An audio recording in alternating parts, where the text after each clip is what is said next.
Hello student, आज हम बात करेंगे एक्सक्लामेटरी सेंटेंस के बारे में। एक्सक्लामेटरी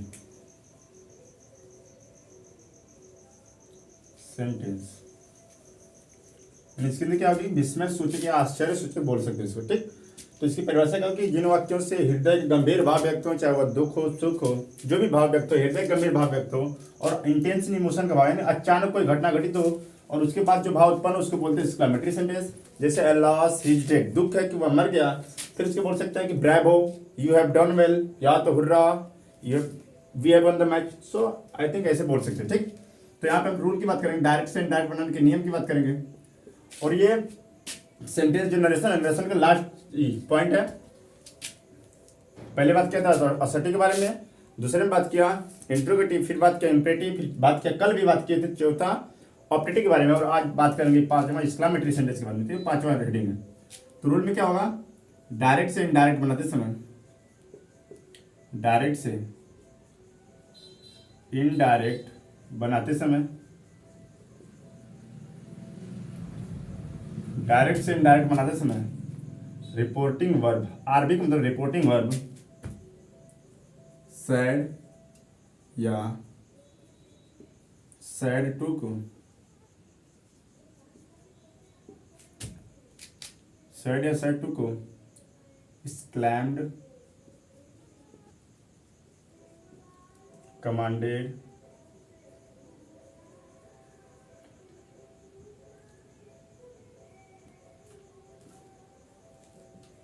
विस्डम, ईटीसी में बदल देते हैं।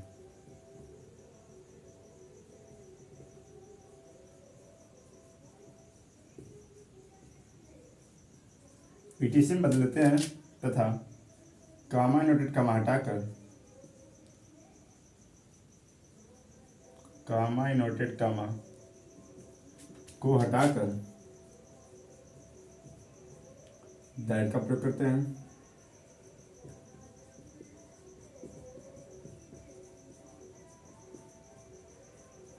दैट का प्रयोग करते हैं तथा वाक्य को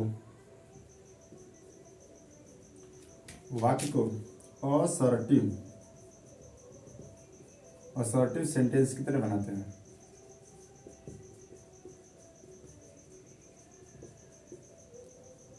अब यहाँ पे असर्टिव आ गया तो सीधा सीधा मतलब जो भी एक्सक्लामेटरी होता है इसमें विस्मय सूचक चिन्ह ऐसे लगी रहती है, और इस चीज को हटा करके हम सीधा फुल स्टॉप लगाएंगे, असर्टिव सेंटेंस बनाएंगे, यानी सबसे पहले कर्ता लिखेंगे, ठीक। तो ये रूल हो गया कि डायरेक्ट से इनडायरेक्ट बनाते समय रिपोर्टिंग वर्ब सैड या सैड टू को रिपोर्टेड स्पीच के भाव के अनुसार एक्सक्लैम्ड, कमांडेड, विश्ड, ईटीसी में बदल देते हैं तथा कामा नोट कामा हटा को हटाकर दैट का प्रयोग करेंगे तथा वाक्य को क्या करते हैं? असर्टिव सेंटेंस की तरह बनाते हैं, ठीक।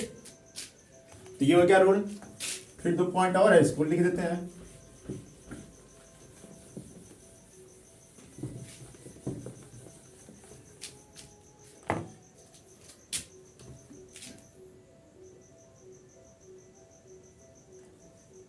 रिपोर्टेड स्पीच के भाव के अनुसार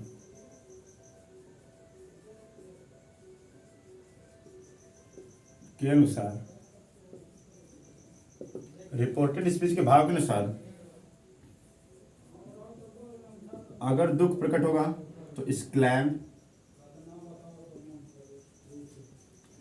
विथ सारो, खुशी प्रकट होगी,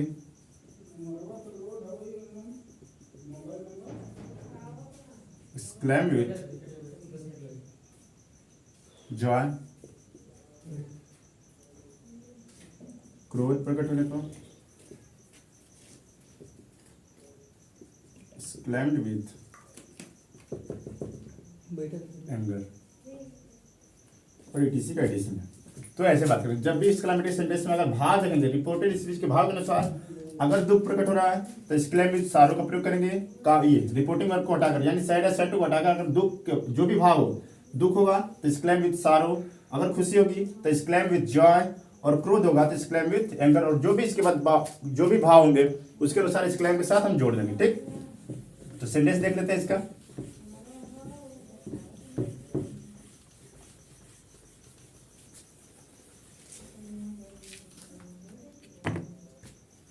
पहला सेंटेंस है he said to me, alas, he is dead. Full stop. यहाँ करके ही सेड टू मी, उसने मुझसे कहा अल्लास दुख है, ही इज डेड, क्यों वह मर गया। तो यहाँ पे सीधे सीधे हम बोले कि रिपोर्टेड स्पीच के भाव के अनुसार ये पूरा पूरा दुख का भाव है। तो डायरेक्ट से इनडायरेक्ट बनाते समय रिपोर्टिंग और सैड या सैड टू को एक्सक्लेम्ड में जो बदल देते हैं, एक्सक्लेम्ड, और जो भी भाव हो, अगर दुख का भाव हो तो विथ के साथ जोड़ देंगे, अगर दुख है तो विथ सारो, खुशी है तो विथ जॉय, एंगर है तो विथ एंगर करेंगे। तो यहाँ पे सीधा से दुख के भाव है, यानी he said to me alas he is dead, तो ही सेड टू क्या करेंगे, एक्सक्लेम्ड बदलेंगे, और इसी के साथ क्या करें, विथ के साथ जो भी भाव, अगर दुख का भाव है तो सारो कर लेंगे, सारो। सैड या सैड टू को हटा के एक्सक्लेम विथ सारो हो गया, मी का मी होगा, कामा एंड कामा हटा के दैट का प्रयोग करते हैं। फिर इन शब्द को हटा देते हैं, क्योंकि इन्हीं के लिए सब यूज किए हैं, तीन शब्द को हटा देंगे। फिर बात करें कर्ता में अनुवाद को साधारण से बनाएंगे, तो सबसे पहले कर्ता ही, थर्ड पर्सन नो चेंज, तो ही का ही होगा। फिर बात करें टेंस में, तो यदि रिपोर्टिंग में पास्ट टेंस है तो आने वाला टेंस भी पास्ट होगा, यानी इज का सीधा होगा वाज, और डेट का डेट, फुल स्टॉप लगा देंगे। फिर दूसरा sentence, Rajesh said comma and comma bravo you have done well. यहां पर कि राजेश ने कहा ब्रेवो शाबाश, यू हैव डन वेल, तुमने अच्छा किया है। तो इसको बनाएंगे राजेश सैड ऐसे एक्सक्लेम भी कर, लेकिन यहाँ पे ब्रेवो शाबाश कर रहा है, तो एक्सक्लेम्ड विथ जॉय कर सकते हैं, exclaim with joy, comma and comma के दैट का प्रयोग करेंगे।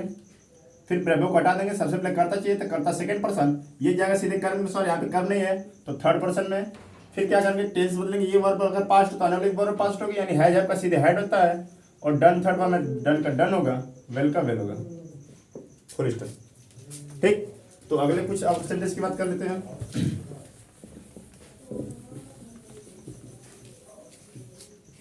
जैसे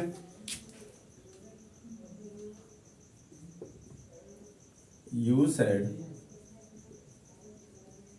to me hurrah we have won the match.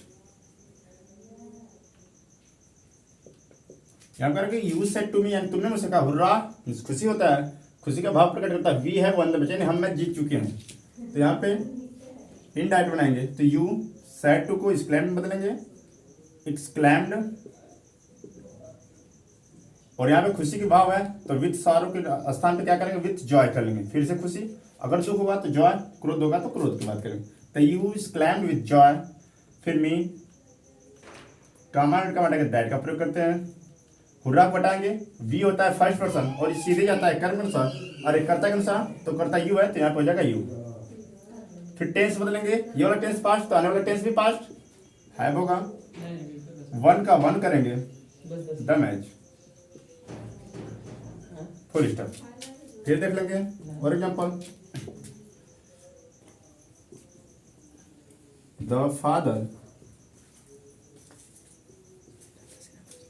said, the father said to his son, यानी पिता ने अपने पुत्र से कहा,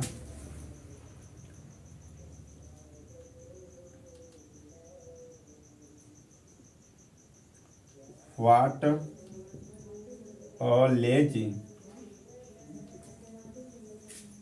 fellow you are।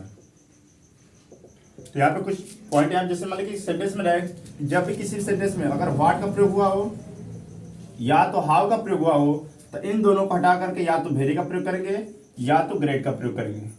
ये अलग रूल है जब भी किसी सेंटेंस में, वो भी एक्सक्लेमेटरी सेंटेंस में। जैसे देखिए एक्सक्लेमेटरी क्यों है, क्योंकि लास्ट में वाली चीज लगी है। तो एक्सक्लेमेटरी सेंटेंस में अगर व्हाट हो या तो हाउ हो तो उसको वेरी में या तो ग्रेट में कन्वर्ट कर लेंगे। ठीक, तो इस सेंटेंस को बना के देखते हैं।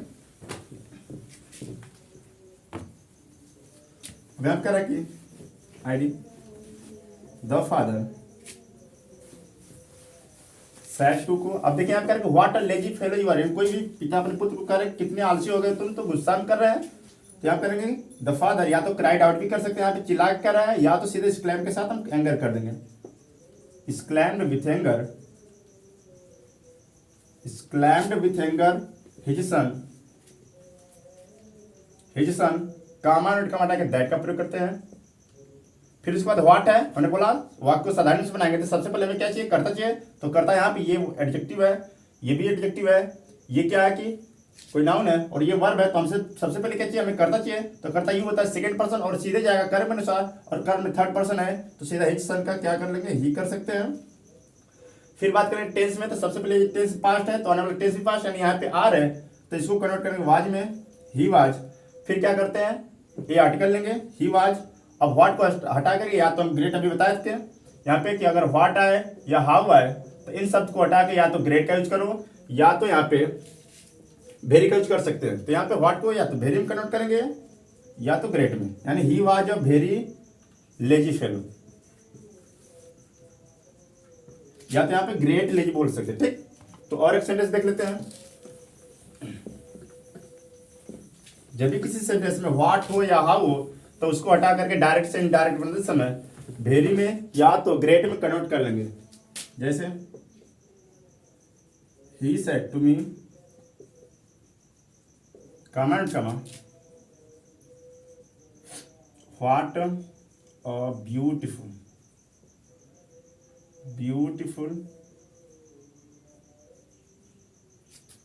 The day is,